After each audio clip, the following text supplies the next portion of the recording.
Sandi. Yeah, here we go again. Thank you for coming. I know that you are probably in the start of the busiest time of year for you. Yeah. So I'm very grateful for you taking a little bit of your time today to come and talk about the health insurance that people can have access to. And so, I mentioned that we wanted to kind of go through some things in chronological order. So where, this gap period where people aren't 65 yet and insurance through that, and then what happens when they turn 65 and beyond. Right. But I'm really curious about what this is like for you a little bit. Like for accountants, my accountant friends, between January or February, it really kicks off in February through April 15th, tax time, they're trying to do 4,000 tax returns. And that's their super busy season. Now open enrollment is starting and it goes to January, right?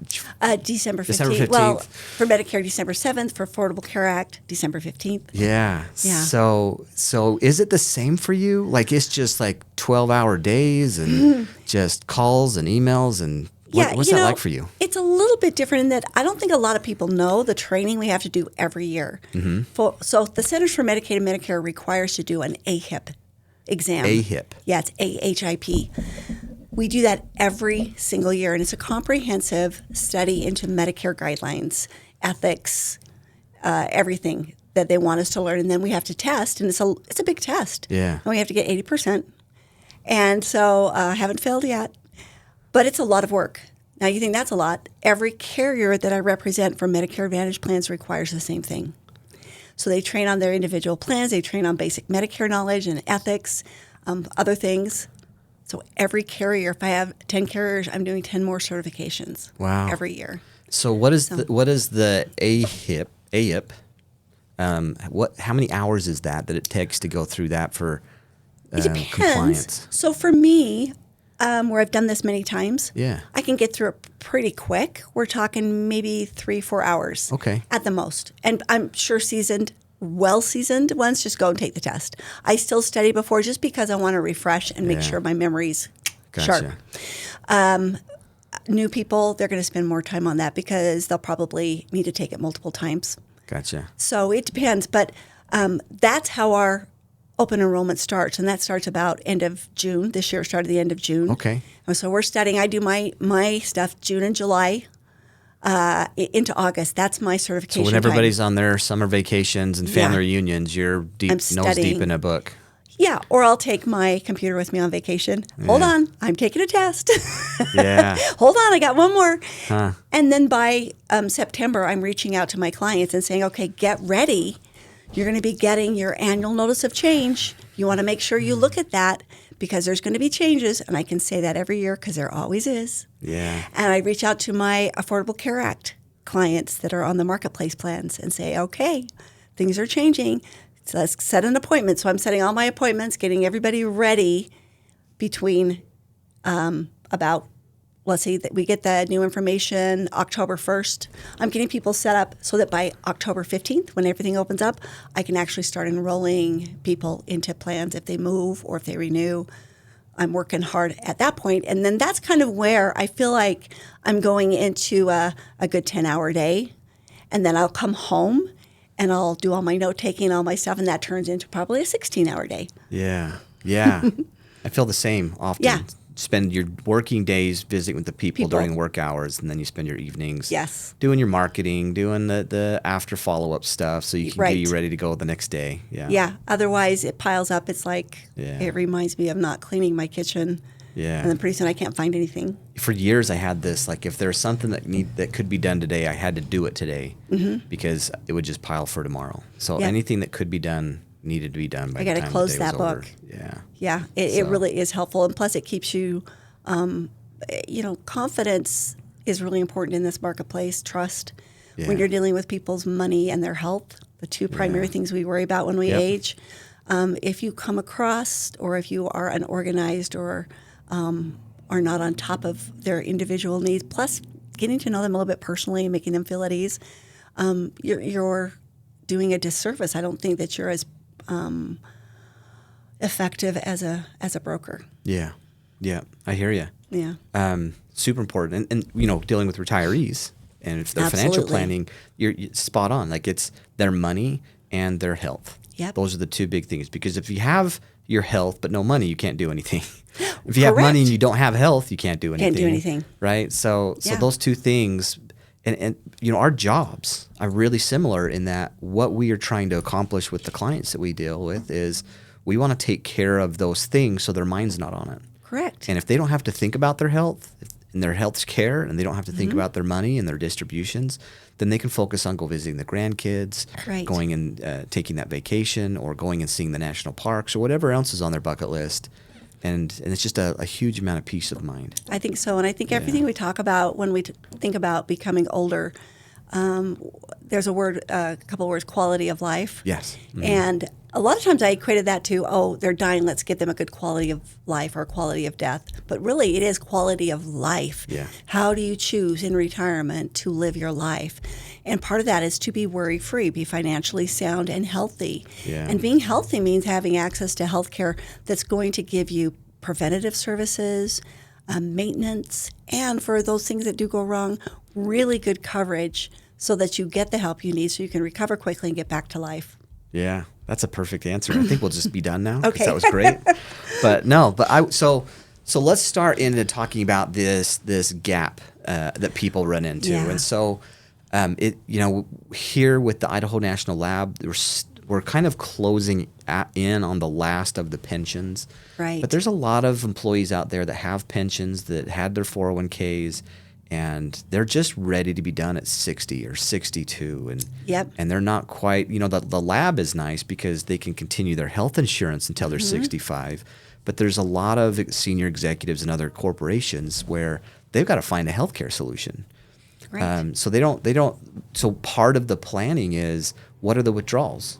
What do we need to do? If I don't have Social Security yet, if I'm 60, well, that might be $30,000 or $35,000 a year more that I have to Right. pull out of my 401k or IRA so that I can afford to live and do the things I So need important. to. But then if I add, am I adding $1,000 a month, $1,500 a month to healthcare costs on top of that? So what are some of those options that you work with? And I know there's been some big changes this year. So Yeah. So just jump go. all over it. This is the big one. This is the big one. And, Yeah. COBRA is not something that is affordable. I don't No. care how Yeah. well you did at INL or any other kind of marketplace. COBRA is just not as financially feasible for people as you would tend to think. And the INL employees that are able to keep their coverage there, it's great. But sometimes even that can be expensive. Yeah. When you're looking at those first stages of retirement. Yeah. Pensions take a while to kick in. You've kind of got a good 6 months to where you're trying to get all your financial ducks in a row. So there's a couple of options out there. We did have access plans and short-term health care plans available in Idaho. They were pulled back last year, and we lost access to those. They're talking about bringing those back in 2026. We haven't seen a lot of information on it, but they're in our trainings that we do, the live trainings we go to, they've told us, several carriers have said we're going to bring some of those back. So we're waiting on pins and needles to see that, because those tend to be more viable options. Most people, when they retire, because they've been working, are relatively healthy. And so the short-term plans work for them really well. The access plans work really well. So if you were on an access plan in 2024, are you grandfathered in, or is it over?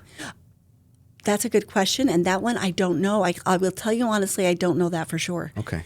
Because I don't manage any access plans. And the short-term plans I had, the short-term ones had ran out. Yeah. And so the agency I worked at that we did do access plans, I'm no longer there. So I didn't Okay. get to see that turnover. I gotcha. And it's what you kind of have to do in the space is when it's not there, you have to put it out of your head a little bit, because there's so much other stuff you got to cram in there. So I kind of put that on my head. Yeah. So, but I was at a meeting yesterday with some state legislators and some other insurance people, several who are in healthcare and in just life insurance as well. And they, there's some people out there who feel like they can do the financial planning portion, manage the investments and do all of that, and do the health insurance stuff. And you can't do both of those. It's No. your industry. And our industries are so complicated. It takes all of your energy just to stay on top of your own Yeah. industry. It's To true. do both I don't know how people would really do it. I think having a trusted partner is really important so that you can stay in your lane. Yeah. and worry. I'd worry about conflict of interest, because one of the things that we really want to do is not push what our needs are as agents onto our customers. Yeah. We want to always focus on what's best for them. And so mixing those two together, I think it would be difficult. One of the things that we do that I really have found helpful this last year is we've bridged this gap that we talked about with the Affordable Care Act plans. And that has worked really well, and even for some beyond the short-term care plans because they're more comprehensive. So that worked really well. In 2026, we are going to see some changes there because of the increasing rates, because of the expanded tax credits expiring. Yeah. So we are And that expires in a year. It expires this year. This year. Yeah. End of this year. Yeah. Yeah. Okay. And so as a broker, we are still not as prepared as we have been in the past to be able to give really good answers about those gaps because we don't know where those short-term plan offerings are going to land and where the extended tax credits are going to land because of the shutdown and what they're kind of working with to try to get those extended. And that's really hard because we talked about competence, we talked about being organized, and So having hard. people wanting to, not have this as part of their thought. Like we want to give them peace of mind by offering these things and solving these issues for our clients. Yep. But when you really don't have a long-term, stable marketplace, and so many things are changing, that really makes it difficult to bring the peace of mind that the clients are really wanting to have. It does. And, one of the strategies I use is I don't get on the apology wagon because everybody's viewpoint of what's happening is so diverse. Yeah. The minute you get on an apology wagon, it could be perceived as I'm thinking this way or that way. So I get on the empathy wagon and I just say things are tough right now. Yeah. And we're going to get through this together. Here are some options, and here's some alternatives if those options don't work, because you have to really, again, keep in mind that these are human people with real life problems that need to be resolved with their health care, with their finances, and anything you can do to keep that steady flow of confidence is important without being, misleading in any way. Yeah, and I like that. And I think more than anything, somebody wants to know that you're going to fight for them. Right. That you care about their family, you care about the things that they're dealing with, you care about their finances, you care that they're making things work, and you know that they have a solution when they have a health issue or a financial issue. That you are somebody that they can count on and they trust, and they feel like you have the competence and the drive to do that. And I think if people really feel you care about them, right. then you don't have to apologize. You're like, you said the right thing. We're going to get through this together. I'm working for you. Yeah. I'm pulling options together. I know my industry. I'm doing really well at it. We'll find the best path forward. It might not be the path that you're, excited about for now because something might have ended. Right. But it's going to be the best path, and just I'll we're work going to for move you. forward together. Yeah, we'll move forward together. I know that another thing that's concerning is that people come in with unexpected health issues, and they're coming into 2026 with bad news for their health and things that they've got to navigate. Now they're thinking of things completely differently, where once this out-of-pocket maximum didn't matter, now I'm going to hit it with my first cancer treatment or with my first surgery that I have to have. And so those are the things that I'm seeing coming into play as things start to change, and especially in the affordable in the marketplace plans. So what are the options between the gap year people? I mean, we've had the access plans go away for 2025. We're hoping to see those come back for the next year. Correct. The end of next year, we have access to those again, hopefully. Yeah. But somebody that's 62 now, I mean, are there, I've seen a lot of the faith-based health insurance programs and some things out there. So, but what are their options other than COBRA? Yeah, other than COBRA and the Affordable Care Act, right? Yeah. That we talked about. The faith-based plans, I have thought about that, and I think everybody's experience, it comes down to what you want to get out of it. So it's a 50-50. Some people love them, some people hate them. The people that are in between usually don't use them, and don't need them. So I've heard both good and bad. But another option that's coming to be a trend that's really interesting to me are practice-based, almost like insurance plans. So there are some facilities here that will allow you to pay a monthly premium to be able to see a doctor, get a lab done, and get your prescription. Those are what we call first dollar benefits. This is what's going to keep you healthy from things like strep throat, COVID, urinary tract infections, those kind of things. So is that a monthly subscription? Mm-hmm. So it's like a service. cooperative that a local practice, the local practice owner does. Mm-hmm. is saying, okay, you pay $150 Yep. a month. I don't know what that number would be. And then if you need something, you can come in. We'll take care of you. Yep. And dentists are doing it, and eye doctors are doing it. Okay. Which is great because then it allows somebody to self-insure at an affordable rate. They get those first dollar benefits. Plus, some of these facilities have partnerships with specialists or with off-site MRI, open MRIs or PET scans or things that they might need. And they have discounted options that they've partnered with other specialists in other areas that is really great. So they do what they call care coordination. So these offices will coordinate that care for you for this subscription cost. Yeah. They have individual plans and monthly plans. So if you're a single male, age 30 to 45, 50, or maybe older, and you're single, and you might have no kids, or I've got one with one dependent, and his rates are tripling. Okay, and he's making under $50,000 a year. The problem with that is this man has a home, and if he gets on Medicaid, they're going to come after his home if he passes away. That is something that they have. They have rights to do that. But he can't afford for he and his child, $400, $500 a month.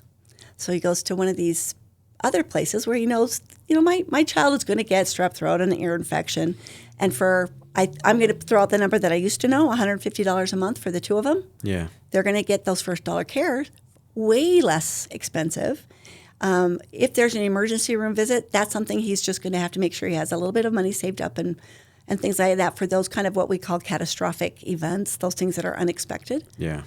But those are some great options. And even for seniors, when you are retired and in relatively good health and maybe taking one or two prescriptions, you get yourself a good RX card or even buy we'll talk about this in depth about how you can get access some drug plans and what parts of Medicare you might want to use and might not want to use when you're getting close to retirement. Yeah.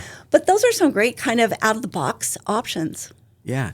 I feel like healthcare corporations, and especially the ACA,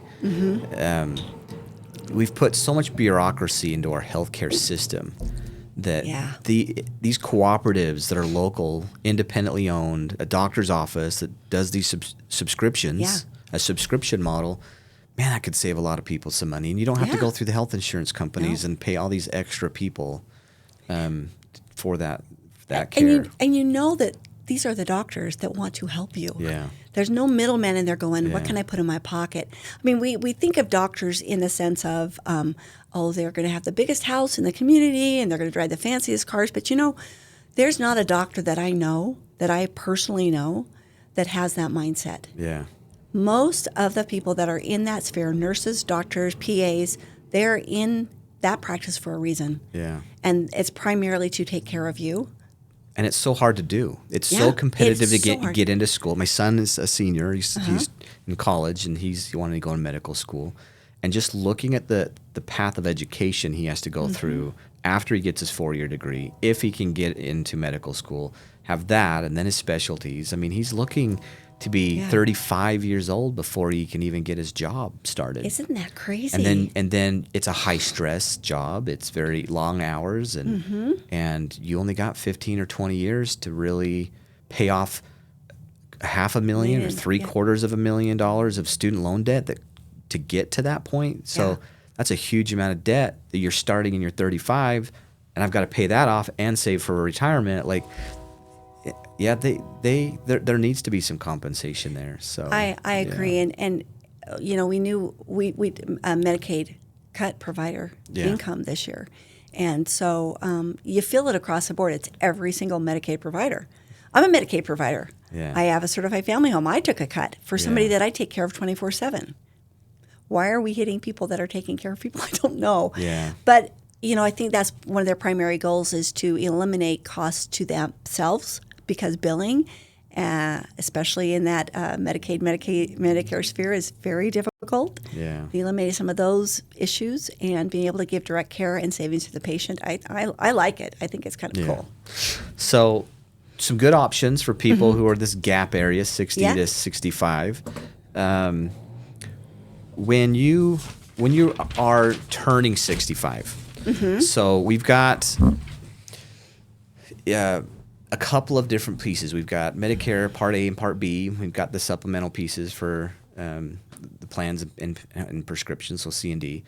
But at 65, there's some triggers that you need to be aware of as a person, or it can come with some penalties. Right. But there's also some delays that some people can get into. So let's just talk a little bit about what Medicare A, B, and C, and D are. What are some of the pitfalls of not signing up for those in time? What things to look at, and just kind of run through those. And then we'll talk a little bit more about the experience of actually going through it. Sure. And I'm not going to give specific numbers to the penalties because they change. So yeah, that's okay. But primarily, I just want to educate folks and let them know that when you are going to turn 65, the year you turn 65 or a year before, start thinking about setting up your SSA.gov account. Get that all ready to go. Save all the information, your passwords. Don't change your email address. Don't change your phone. Keep everything there so you can access that when you need to. Your birthday month, when you turn 65, you have 3 months prior to that birthday month to actually enroll. Yep. There's things you have to think about. So by then, before you even do that, that's why I say give it a year. You'll want to talk to your financial planner. What can I afford? There's options out there. Talk to your Medicare broker so you can find out what those options are and those costs are to weave into your financial planning, right? If you're still working, right, past 65, lots of folks do, you will still want to enroll in Part A. So let's talk about Part A and why you want to do that. Let's do it. So Part A is what you've paid for your whole life by working. And this is what comes to you at no cost. This is for inpatient services. At a hospital. At a hospital, right? Yep. Inpatient services. So these inpatient services and long-term health care, right? Yep. So if you're going to have a hip surgery and you have to go into a long-term facility, that's covered under the Part A. And then your employee benefits through your health insurance, through your work, are going to cover those Part B benefits and coordinate with Medicare to pay those hospital things. So you're going to coordinate that and keep that insurance through your employer. So that means you don't have Part B. Part B is what we use for everything else besides medications, for doctors, for MRIs, for labs, for x-rays, for physical therapy, all of those things that are not inpatient services. Okay? So one of the things you want to make sure you have with your employer coverage is drug coverage. Okay? So you don't have to get that if you're still working. You want to make sure that you have medical coverage through your employer so you don't have to get Part B. Yeah. Okay? So you can carry that through. One thing to remember that when you are ready, again, 3 months before your birthday month, you start letting HR know, okay, I'm retiring, so that you can have that letter saying you no longer have health benefits to provide to CMS to verify a special enrollment. Okay? Yeah. It's not during open enrollment. It can happen when you turn 65. You want to be able to verify that you had medical coverage and drug coverage so that you do not incur penalties. Okay, because those penalties can add up. Yeah. I've also had seniors go, well, I'm retiring and I want Medicare, but guess what? I'm healthy. I don't need drugs. I don't take any prescriptions. So they don't do C so and D. they won't do D at all, or they'll just keep their Medicare Part A and B, not do anything else because they're healthy, and and so they'll not get their D, and then in 3-4 years they need to get prescriptions, and now they have all these penalties dragging behind them. For not getting not getting it. The prescription D piece. Yeah, it reminds me. I know that you're going to think this is weird, but I every time think of this because I'm a big Star Trek fan, right? Yeah. And so I love Galaxy Quest. It makes fun of it, and I do too. Right? It is so funny. I'm right with you. And he's like, and he's going after Ceres, and he goes, one thing you don't know is I'm dragging mines. Yeah. And he drags all these mines behind him until they just blow up the bad guy. Yeah. Well, kind of that's what's happening when you let these penalties accrue. You don't even really think about that. And it's for life. It's for life. Yeah. And you're pulling these behind you, and pretty soon they're going to blow up your ship because when you get to that point and you are on a fixed income, you're going to be paying that penalty for life. Yeah. And that becomes really difficult. It does. So, but if we're still working, Mm-hmm. and we turn 65, is there truth to Part A's free? Uh-huh. Right? But is there truth to you want to delay Part A if you have a health savings account that you're contributing to? Yes, absolutely. Good point. That is such a Okay. good point. Because once you start taking Medicare, you just can't utilize that health savings account. Yeah. There is some legislation happening to maybe make that accessible in the future because they're looking at that being possibly a good thing and a need, but it's not right now. You want to be really careful that you... It's the holy grail of money. It I is get a the holy tax grail of money. deduction when I put it in my HSA, and when I'm 65, I can pull it out and use it on my healthcare expenses Yes. without having to pay for the interest growth or pay the Yes. taxes on that I put away. Yes. So you get a tax deduction and you get to use it tax free. So there's not another account out there like that. So tell me if I'm crazy because... Yes. We're in this sphere. I just talked about Star Wars or Star Trek. No, we're on the same page. I watched Star Trek before I went to bed every night as a kid. Oh, yeah. Yeah, I snuck out, watched it my whole life growing Oh, up. my And then gosh. Galaxy Quest, I still think it's funny. None of my kids do. Oh, it's But hysterical. I've watched it, I don't know, All six, the 7 time. times. It is Oh, funny. yeah. It is funny. Well, after this, we'll have to talk about more about Star Trek. But Anyway, so what did you ask me?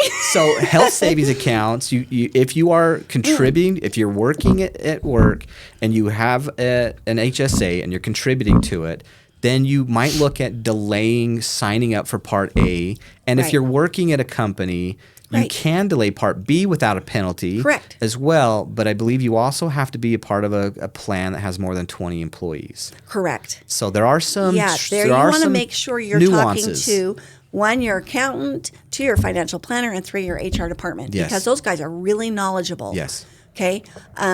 Absolutely good point. That is such a Okay. good point. Because once you start taking Medicare, you just can't utilize that health savings account. Yeah. There is some legislation happening to maybe make that accessible in the future because they're looking at that being possibly a good thing and a need, but it's not right now. You want to be really careful that you... It's the holy grail of money. It I is get a the holy tax grail of money. deduction when I put it in my HSA, and when I'm 65, I can pull it out and use it on my healthcare expenses Yes. without having to pay for the interest growth or pay Yes. the taxes on that I put away. Yes. So you get a tax deduction and you get to use it tax free.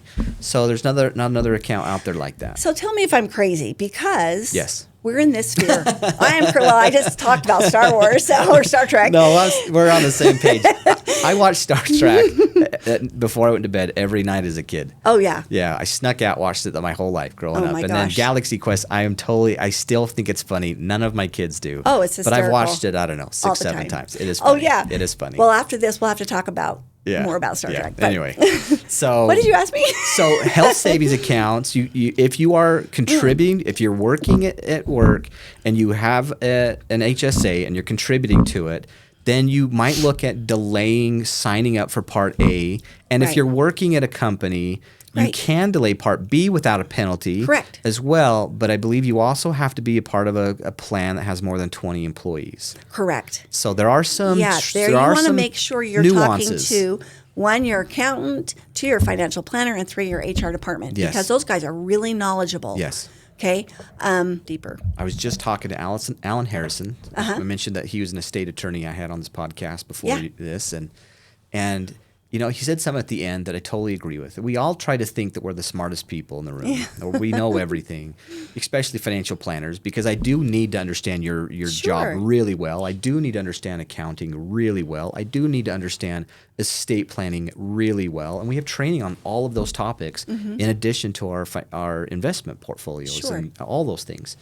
But you can't know everything, and it's not our industry, and you really do have to coordinate with your health insurance agencies, your accountants, your financial planners, and your investment managers, and all of those people need to have a good team. And Yep. they need to coordinate with each other. They need to know who each other are, and they need to talk, and they need to coordinate. Because if you're not having that, you're really not being able to uncover some of these things. And you might have someone who's just like, well, I've got you covered. We did the planning. Like, it's fine. And then you figure out that, oh, you were not in a company that had 20 more people, and you didn't. Yep. And you delayed signing up, and no one, like, one No guy one thought you said- were cool because you're still at work, but it wasn't a work that qualifies. Right. And then all of a sudden those penalties start building like those mines behind that ship. Yep. Like you're dragging months and months and months of additional penalties Yep. that are for life. So it is important you have good people you're talking to independently. So here's a quick example, because it does happen. Yeah. There was a couple, and husband was quite sick. They'd already got their penalties all stacked up. They're paying, probably $60 each a month on this very limited income. And husband passes away, and the wife has got now to negotiate where to get the money from his pensions and what her beneficiary amount is and all that kind of complicated stuff. And the first thing she cut was her health care, because she's relatively healthy. She says, I don't want it anymore. I'll keep my Medicare Part A. I want to cancel my Part B. She did. And she turned off prescription drugs because she says, I will not see a doctor. I'll just die in my house. But the thing is eventually something's going to have to happen. But what my point of the story is not what's going to happen, but what did happen. Yeah. She got those penalties that she just could not manage when she was on her own. She just went, I just can't afford that. Yeah. Where they That's really, really hard. Yeah. It's really hard.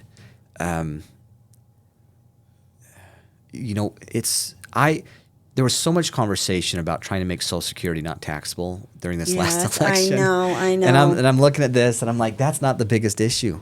It's not, but it's the one that we see. The biggest issue is the widow's tax penalty.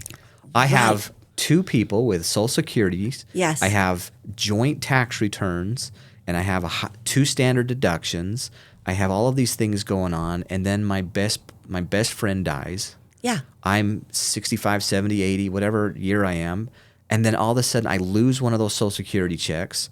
I lose $15,000 in a standard deduction. So I'm now more of my income is taxable. I lose half of my income. Yep. And then how do I move forward? And so I was really hoping that somebody would whisper in his ear that says, you know what, if you're over 65, you get to use the joint tax tables, and then we got to figure something else out for Social Security. I thought they eliminated the WEP. Isn't that the WEP you're talking about for the Social Security widow's tax, right?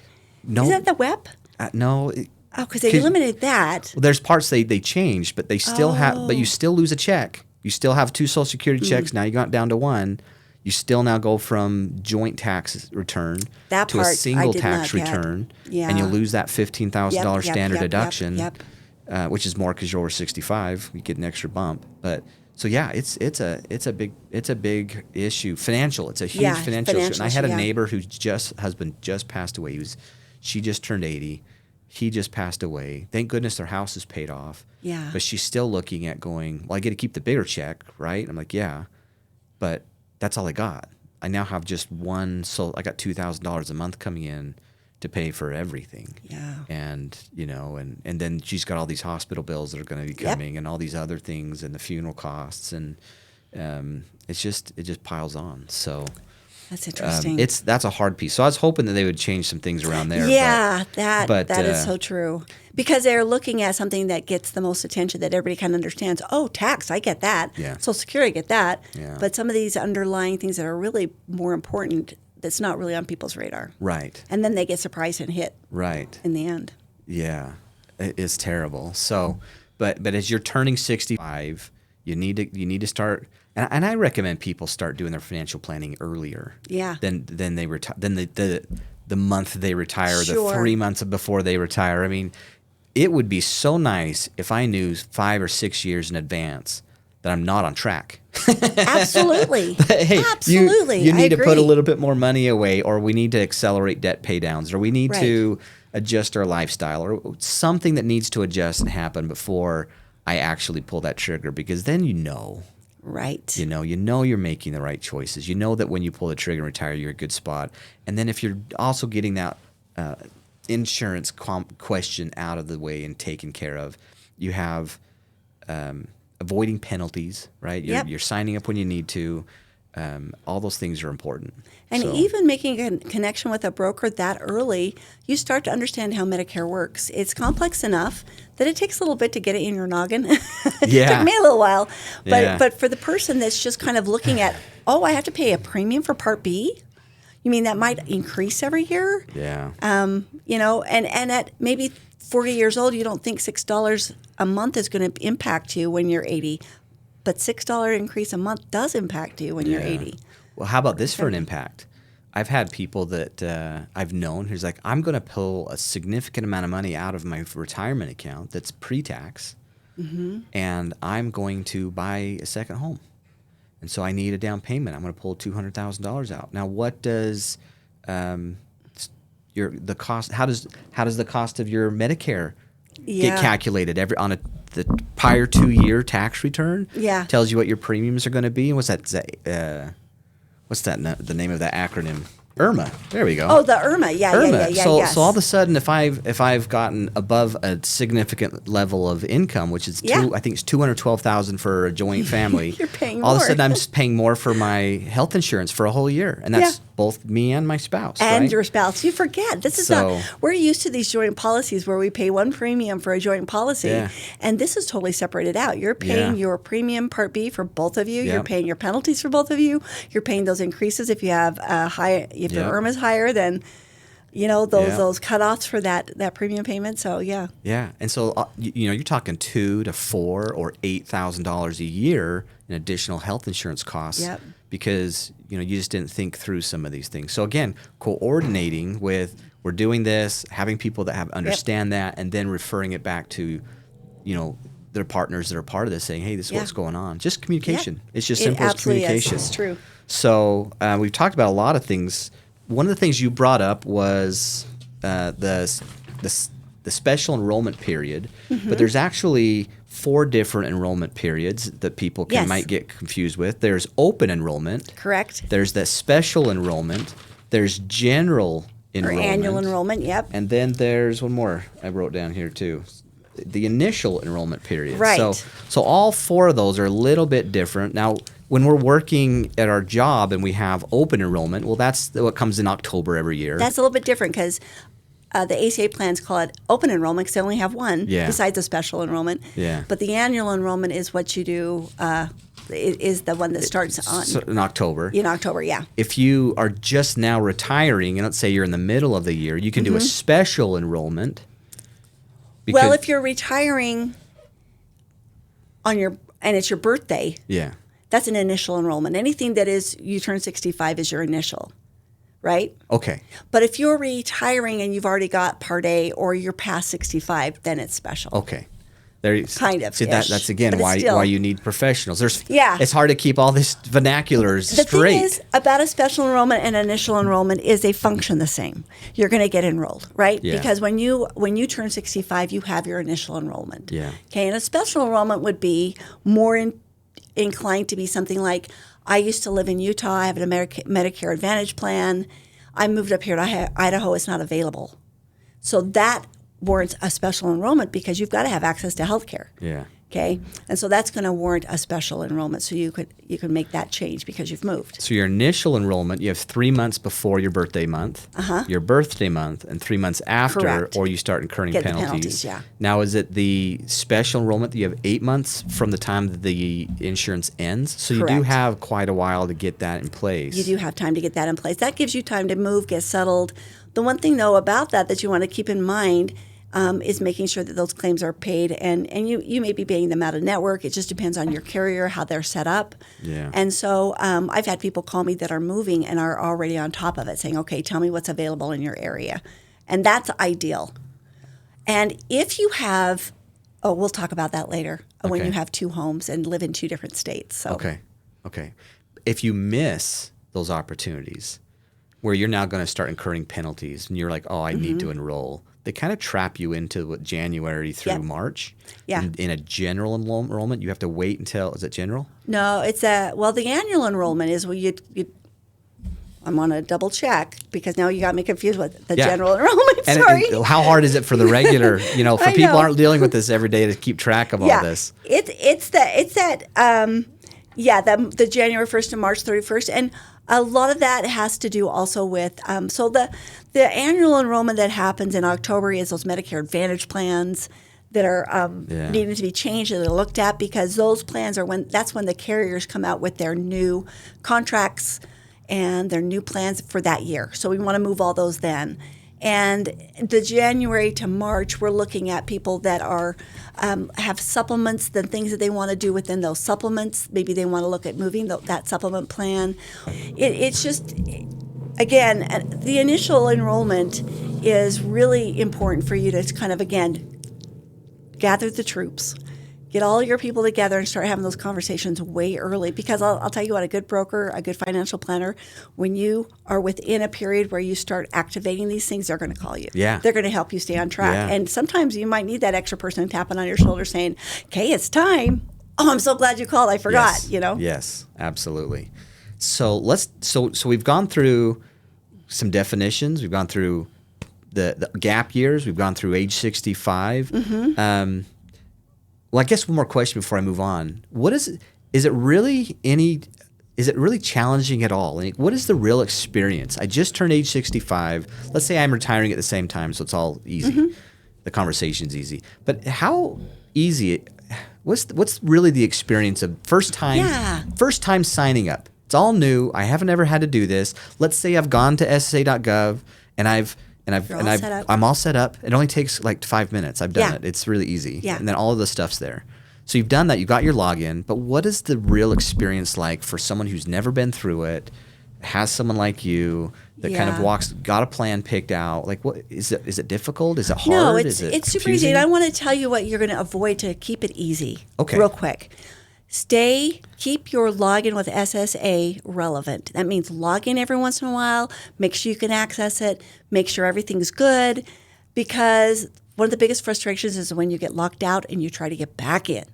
That's frustrating, especially if you haven't already signed up, but you've got your account. Now it's time to sign up for Part A and B.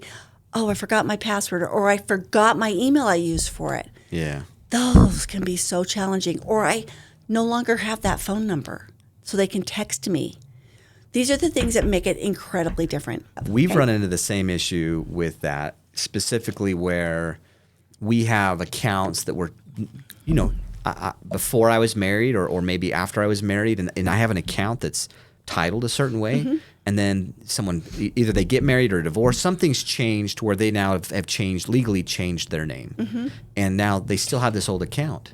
Yeah. That has the old name on it. Yep. And they never changed it. It might be 20 years later that you're like, you're trying to consolidate all this stuff that you have and get it organized. And you're like, oh, well, we've got to jump through some hoops. Change it. We have to jump through them hoops to change the names legally. Yeah. And then that sometimes takes a couple of months, depending on the company. That's to change really it going to and get slow transferred. things down. I had that experience with my brother. Okay. Yeah.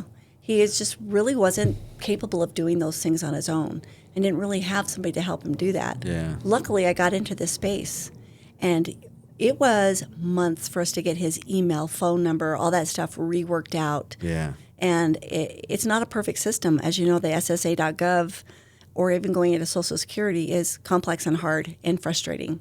Yeah. So to eliminate that and avoid it is probably key. Start early. Stay on top of it. Start or early. Start early. Start early and stay on top of it. Yeah. I put them together. After that, you know what? It is really easy. And I know everybody's experience with their brokers are different. Most folks still in this generation want a face-to-face visit. Yeah. Okay, we're getting to the point where we can do things through video. We can do things on the phone. We have phone recording that we do. But most like it face-to-face. I initially like to sit down, get to know the patient, I was thinking about medications, get to know my customer, let them know, find out what their life is like. Do you travel? Do you have a second home? Yeah. Do you have grandkids? How's your health? What medications are you on? Get a little sense of what they want, just like you do. What do you plan to do after you retire? What's your goals? And that helps them meet financial goals, and it helps me help them meet their health goals. So some come in already with illnesses, and some come in wanting to travel and do things. And that's going to help me, as I present the different options to them, do it in a way that hits all the spaces for them, because there may be things I don't really need to talk about, but there are things that I might want to hit because they may have a second home. Just like I'm sure when they come and talk to you for the first time and they're coming to talk to me for this first time, they don't know the questions to ask. Yeah. They're like, I'm doing this. This is what keeps me up at night, but I don't know enough to even know what questions to ask. So really going through the process of saying, I need to understand you. I need to understand what your life is like, what your goals are, all the things that's going on with you. And as I do that, we'll be asking questions. We'll be digging into it. And then by the time we're done, be like, oh, you really understand me. Yep. Me. I've been seen. I've been heard. Exactly. And my life is aligned, and I feel like I'm in a good spot now. So much of it is about education. It's not just their education on Medicare, it's my education on them. So my first visit with them is all about education. And after I get to know them and do a comprehensive intake, I educate them. I have a nice little presentation I do, let them know the basis of Medicare. And then I actually tailor it for them a little bit and print it off and give it to them because they're going to take that home, have something tangible to review because when they get done, their head's going to be spinning. I give them time to think about it, okay? And before we even talk about plans available, soak it all in, get to know what your next steps are. We've got plenty of time. I have them sign a scope of appointment that allows me my permission to then talk about plans with them. Yeah. And those are really important to get. If someone's not asking you for a scope of appointment, they are not doing things according to CMS guidelines. Gotcha. And you got to have that 48 hours before you talk about healthcare plans. You have to wait 48 hours? Yes, because that avoids scams, right? Okay. So somebody calls you and says, "Can I talk to you about healthcare plans?" Sure. Okay. I got a Call you verbal back in SOA 2 or whatever. days. Yeah. They have to call them back Interesting. unless somebody walks into my office. That means they initiated it. Okay. They walk in, then we're good. Okay. And I get a lot of those, but What do you wish that people coming in understood before they come in and start talking about plans? Is there anything Yeah. that kind of strikes you? so if you're going to just walk in an office, because when I know somebody's coming in, I tell them what to do. I give them a good outline. But if you're going to walk into a broker's office, bring any identifying information that you have. Know your email passwords. Have your driver's license. If you already have your Part A and B, bring that red, white, and blue card with you. If you already have a health plan or a Medicare Advantage plan, bring that card with you. If you're there to compare plans, right? Say you don't have a broker there to compare. Bring your health history, your primary care doctor, and your prescription medications because those Medicare Advantage plans, if you're going to choose that, their costs are driven a lot by your medication formulary. If you're going to do original Medicare and get a separate direct plan, you're going to want to know those costs up front, and that's what we do to help you understand what you're looking at as we compare plans. So really just bring everything in. Bring it in. Bring Give everything yourself a in. nice little folder. Bring it in. Yeah. Know that if you come in for a spouse, I can't really talk to you about them because they need to either be there or you need to be their legal power of attorney. So I have clients who have legal power of attorney of their parents. They sign the SOA, and I can talk to them all day long. Good. Yeah. Yeah. That's really good. So we often talk about getting medical and financial power of attorneys as part of our estate planning. So that really helps them to be able to have those conversations with their broker. You know, you just think about, your mother who has just been bright and intelligent and on everything have a stroke. Yeah. And next thing you know, she's unable to advocate for herself in every way. So having that a piece of their financial planning or their estate planning is huge so that is a good fallback. It doesn't mean that they're going to do it if you're still functional. Yeah. You're not giving up anything until you can't. Yeah. Good points. Good points. So you you introduced owning a second home in a second state. Yes. So what conflict or what challenge does that bring? There's just things to think about when you are in a PPO network or an HMO network. You're going to be beholden to that network. And often as you go to different states, either those plans aren't available or those networks aren't available. While most Medicare Advantage plans offer emergency care, if you were, for example, going down and staying in your home in St. George for the summer and you had a heart attack, you could certainly go in and get treatment for that heart attack, but the long-term stay and inpatient stay and all that is going to be billed out of network. Okay. And so that could be, and your plan may not have out-of-network benefits. These are all things you need to look at. An option for that is a Medicare supplement plan that we haven't talked about that I would love to talk about. Let's talk about it. So, as you know, Medicare comes in that Part A and B. That's what we get. We get the Part A for free. The Part B we pay. Our monthly premium comes out of our Social Security usually. Yep. Okay, we're set. But we don't have a drug plan. So then we have to get a little drug plan. Part D. Part D. We've got Medicare A and B, so we can see a doctor, we can go to the hospital, we can get medication, but we're going to be subject to the high deductibles of the hospital and the 20% coinsurance that does not have an out-of-pocket maximum.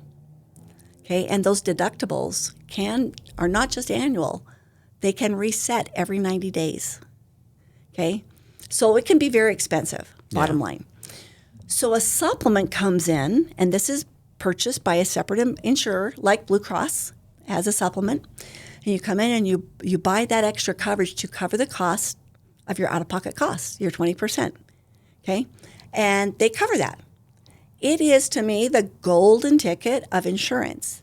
The thing that's tough about it for folks is that you're still paying your $185 a month in Part B premiums. Now you're paying $200 a month or more for this supplement. Yeah. That's per person. Yes. So it can get expensive. But if you're going to go out of state, these plans will cover you for medically necessary services in places and with providers that take Medicare. And so you really are covered as you live in this home for 6 months out of the year. You've got the same coverage as you would up in Idaho when you were here. And that's another reason why really understanding their life and where they go, what they do, do I live in 2 different states? Yeah. Do or I are you travel going to somewhere? travel? Do I travel quite a bit? Like those questions are important because then all of a sudden you're like, well, you've been really adamant that you didn't want to pay extra for a supplement plan, but here's the reasons you really need to reconsider because you're going to be out of state. You're going to be in these other places. And so something may happen and you're going to, and then what's that look like financially? Because that's all. What's interesting about that is the supplement plans are available at a guaranteed issue, meaning no underwriting on your initial enrollment. After initial enrollment passes, you will be subject to underwriting. So say you're 65, you're going, you know what, I'm going to get that supplement. I can afford it. I'm going to do it. Yeah. And you travel and you're having some fun, and then by the time you turn 70, you get diagnosed with cancer. Well, you're so glad you have that supplement because now not only are you going to be able to get treatments in various places throughout the United States, but your costs are basically going to be covered through the supplement plan, with the exception of your Part B deductible, which I think is, gosh, I don't want to throw it out because I don't know. It's like $275 something. I'm so sorry. I'm smarter than that, but I can't remember. But so it's really something that the big what if. So if I think I'm healthy now, we don't know what's going to happen in 20 years. And if you were to have then gotten cancer at 70 and tried to get into a supplement plan, it would be very expensive for you because now they're going to do underwriting. Yeah. The other cool thing that we have in Idaho is we have what's called a birthday roll. So if you have supplement plans are actually managed by CMS, so all the plans are the same. All the benefits are the same. It's just the cost. Yeah. Provider costs are different. So if you're on a supplement plan and it's your birthday and they've just raised your rates, you can go ahead and look at other plans during that time to see if they're more competitive. And we have a birthday roll, which is great. So we could do that. Other states might not have that. Gotcha. So we're real lucky to be able to do that. So takeaways from this is think about what you want to insure for, because that's what insurance is. Maintaining good health, preventing other health and bad health, and actually covering my needs long term. It's hard to think about being 82 when you're 62 or 85 when you're 65. Yeah. Good advice all the way around. So as you were getting older, dementia kind of maybe where memories fading and dementia might have a piece to play there, or other health concerns that you have. We've talked a little bit in the past about just old age and decline. Yeah. So when you start looking at the health care needs, what does that typically look like on your side? I mean, is there other things that you need to be looking at on the health insurance pieces? Sure. When you're in that old age and in decline category? Yeah, I think that I grew up in an age where term life was a big thing. Term life insurance. Well, that's not an old person's insurance coverage. No. That's a young person. I have a house mortgage and a bunch of kids that I've got to make sure are taken care of. Only 2% of term insurance ever pays out, and they're designed to end by the time you're age 80. Yeah. And when do we have issues? It's typically mid-80s. Yep, correct. Right? And so it's really not designed to help people with that. Yeah, not everybody at age 80 has their home paid off. Yeah. And there's other things to think about, too. I mean, somebody who has a chronic illness, they're going to require care. And they may require 24-hour care, whether it's in your home or in a facility. So you have to think about how are we going to cover that, because Medicare is not going to cover that long-term not a solution. care. There's 100 days. You have to first be admitted to a hospital for 2 or 3 days. Right. And then can go to a facility, but you have to be recovering. Right. And I might have called it long-term care facilities covered on Part A. It's a short-term care facility on Part A. And then you have 90 days on that. Yeah. Gosh, oh my gosh, I just I'm rounded sorry. to 100. My numbers. That's fine. But and then you're paying for it, Yeah. right? And so that's not a long-term solution. No. We're looking at long-term solutions. When you're looking at going into assisted living, it might be as mild as assisted living, and as parents, our kids might be going, "Hey, we'll take care of you." But when we're looking at long-term memory care, these are things that are not really something that the typical child or family can deal with for an extended period of time. No. It's really, really difficult. So you want to look at that long-term care plan. What is that for you? You might think it's your 401k or your pension, and it could be partially that. But when you start adding up right now about a $4,000 a month cost for an assisted living, and I'm not even talking long-term care. Yeah, this is just assisted living. Yeah. Like I'm still able to do everything. I walk myself to dinner. Well, exactly, right? Yeah. And I can choose, what I eat. I can toilet myself. I can wash myself. I might need somebody to bring me medications, but that's about it. That's $4,000 a month. Yeah. That's going to add up and eat out way quick. And heaven forbid you end up then later into a memory care facility that's going to probably double in cost. 12 to 14. Yeah. Easy. Well, more than double. Yeah. And then if you're in states like Chicago or other places, it can be closer to $30,000 a month. So. Well, that's when you move. No, I'm kidding. Well, what are the options, right? And so. Yeah. So there are a lot of there's a lot of long-term care planning that financial planners do, and if you ask most clients who have been doing it on their own, and they're like, what is your long-term care plan? Yeah. And they're like, well, I'm choosing not to spend this much money in my 401k. Like I'm just my head, I've segmented out $200,000 or $300,000, and as far as what I can't touch. Yeah. Or I've got this savings account that I've built up over time, and that's it. So I'm hoping that can cover it. Or it's my house. Right. Right. Like what is your long-term care plan? And so there are old plans, that came out in the 70s and 80s. That a lot of companies went bankrupt because they didn't do the underwriting correctly. Yeah. But long-term care insurance, only 14% of the market of people that need or get some type of long-term care plan use long-term care insurance anymore. Right. So there are asset-backed options, whether it's and those asset-backed options can double or triple the value of the money that you are holding in reserve. Right. That to say, well, I've got this $100,000, I can leverage that into something that will pay me $300 if I have a long-term care need. And so there are a lot of really neat things out there. Some of them require you to be healthy. Mm-hmm. Some of them are guaranteed issue type asset-based plans that are out there. And so, that's part of just it's part of the conversation, isn't it? It's part of the conversation, and you have to look at that early. Because if I'm 65 and healthy and I'm like, I don't even want to have the Advantage plan, maybe I get rid of Part B, like that crazy person. Yeah. And then you realize down the road, like, I'm way worse off financially if now because I didn't do the planning I should have. Right. It goes to that ounce of prevention is worth a pound of cure comment, right? Well, I always compare this to Medicare insurance. Right now, the Centers for Medicaid and Medicare think it's important enough to get preventative services that they pay for it. We don't pay for certain vaccinations, for our mammograms, our colonoscopies, and all of those things that count toward preventive medication. Why do they do that? Because there's value to preventing problems. And I feel like that's where we're at with long-term health care or other kind of aspects of financial planning is it's preventative and it has value.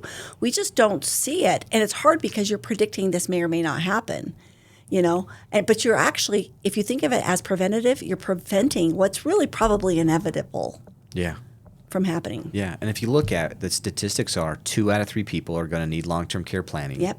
And so if you're sitting in a room, the person to your left and right are both going to need it. Right. And guess what? The person next to you are looking left and right.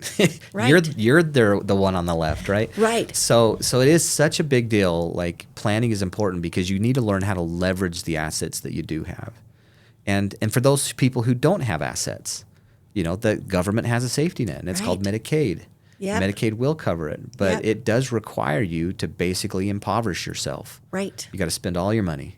Or take any legacy that you have and give it back to the government. Yeah. Yeah. So do you deal with that transition from Medicare to Medicaid very often, or have in the past? Or, well, not from Medicare to Medicaid, but in coordination with Medicare, yeah. Yeah. So they don't lose Medicare, they gain Medicaid, Yes. right? Okay. I said that wrong. Yeah. So in fact, there's actual plans, and this is something we haven't really even touched on, but let's stick on this topic for a minute. But, Sure.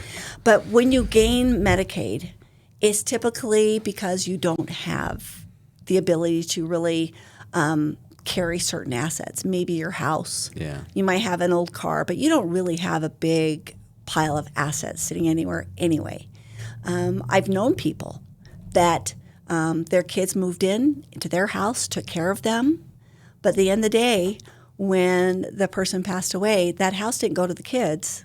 It went back to Medicaid, and the kids were then displaced as well. When you think about that, So they lived with them. Yeah, I missed that. they moved in to take care of I missed mom. that whole, why did I not even think of Yeah, that? they moved I was into. just listening so intently, and I was like, they moved in. So I missed that part. So they moved in, They and moved they in got to take care they're of mom, out. and they're out Oh, because wow. Medicaid took over that home. Now that was for me. That was probably 20 years ago when I had that experience with somebody. We ended up. Oh, wow. Trying to help them with other things. Were the children economically disadvantaged as well? Oh yeah, So it's a whole family issue. it's a whole here. family issue, and they were they were probably economically disadvantaged because they were taking care of mom, who had severe needs and could not and would not leave her home. And that is a point. Like Yeah. my grandfather, who passed away at 93 a few years ago, Mm-hmm. my aunt, who was the nurse, the head nurse at a hospital, Mm-hmm. quit so that she could take care of her dad. And it is a full-time job. It is. And it became so hard at the end of his life that she had to ask the other brothers and sisters, you need to come take a day. Yeah. I can't do all of it anymore. It's so much work. It's so hard to move him to get the things he Yeah. needs done. And it's so, yeah, I absolutely understand that. You might have moved in because there was no other option to get the care. Right. Right. And your 90-year-old father has a 70-year-old, 68-year-old daughter. I mean, you know what I mean? She's not Yeah. young. Yeah. Or even in your 50s. I mean, you're not young. Yeah. And those tasks are hard. There is caregiver burnout, and there's huge statistics about caregiver burnout. And so, these are conversations to have, because that might be a good solution for a time, but it's not long term. Yeah. You love your parents, you want to take care of them, but reasonably you want to leave with good, happy feelings about those relationships. Yeah. And being a caregiver that has experienced just that toll, it takes a while to shed all of that.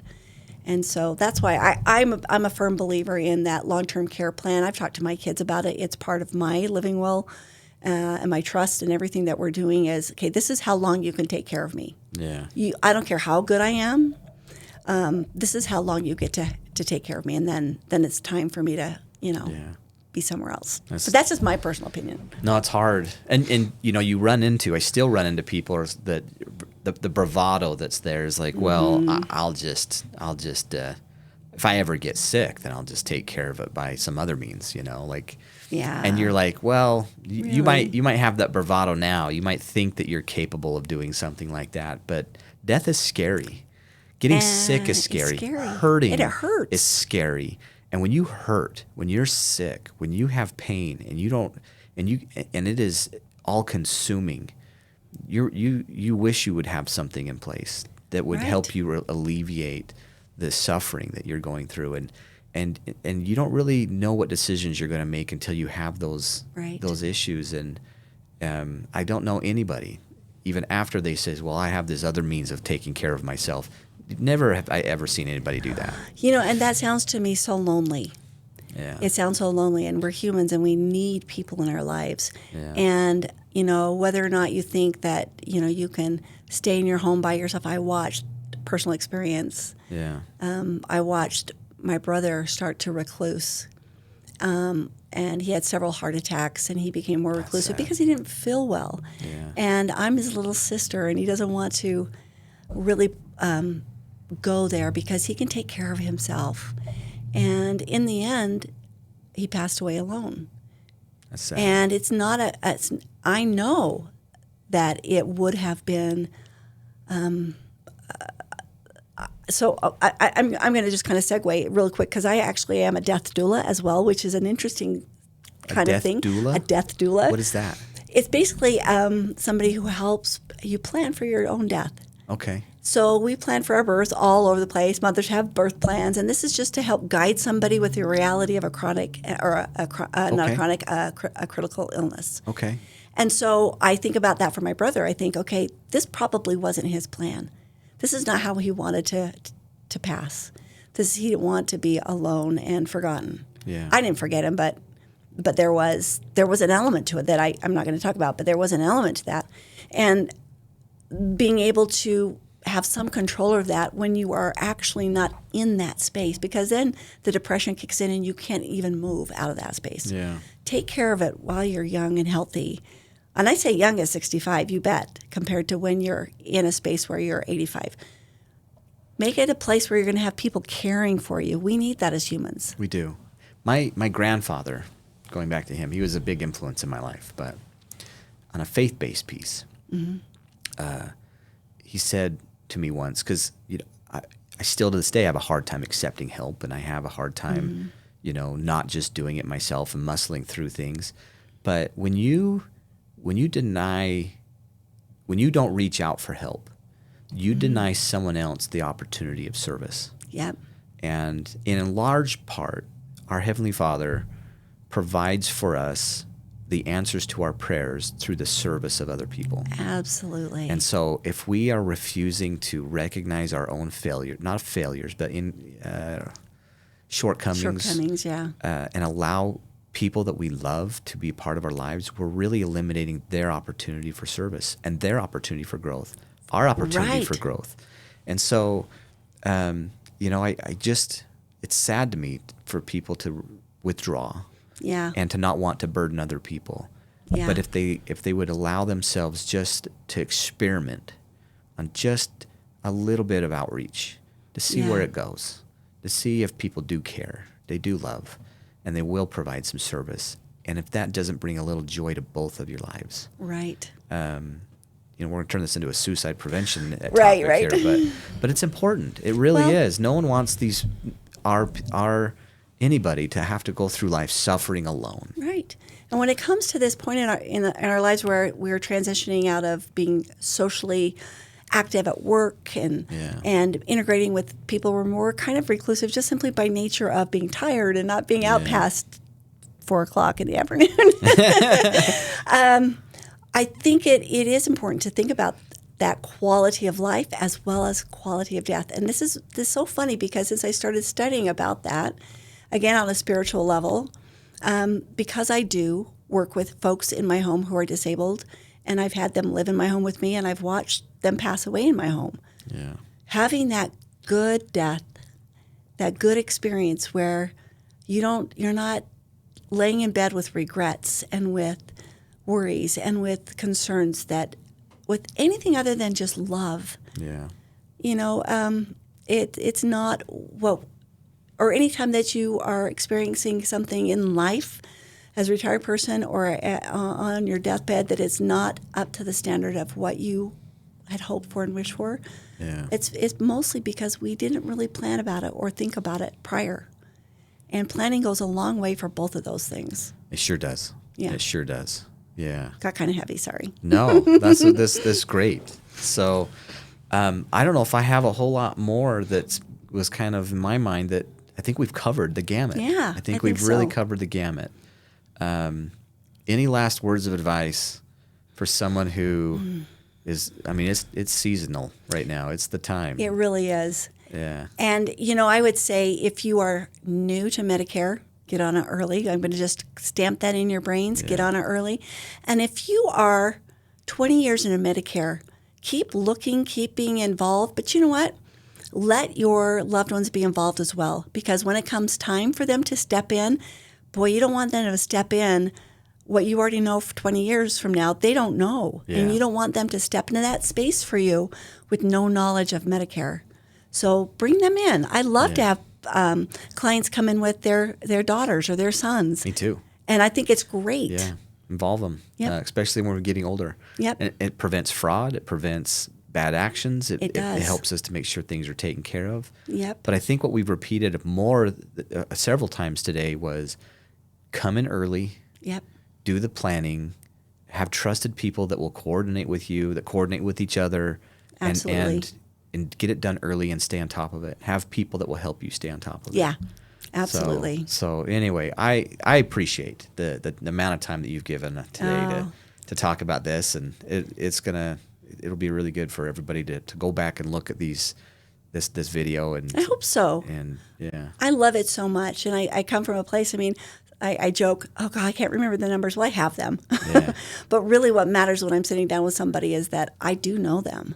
Yeah. And I do make a connection with them to really be able to help them in the best light that I can for their individual needs and their ever-changing needs. So I absolutely believe that from you, and I love your energy. Oh, and yeah, I know that you take care of everybody that comes in the door. So Yeah. thank you again for your time, and we'll close it out.